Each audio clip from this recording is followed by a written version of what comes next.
Mounds of dirt are interesting things. They call them tells in the ancient Near East.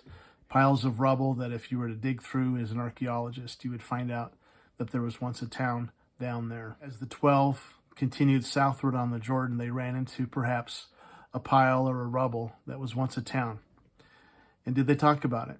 Did Jesus tell them this was the town of Adam?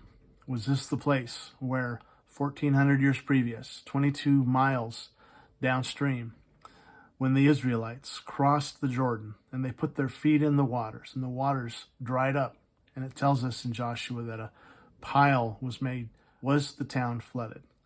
Did it create a remnant pile that the disciples and Jesus were now looking at? Or why is it that the very waters that bring life to us are also the flood waters? Why is it that we drown in the waters of baptism before we rise out of the waters into resurrection life?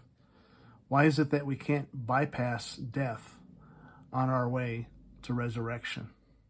That we have to die in order to live? But we do know that on this earth, in this time, that we can't hide from our suffering. We can't hide from death. We have to face it. We have to go through it if we're going to get to resurrection life. I suppose the consolation or the comfort there is once we rise for good. John Foreman of Switchfoot sings about finding God. He says, I found out the day that I lost myself was the day that I found God. So I journey through the shadow until darkness turns to day.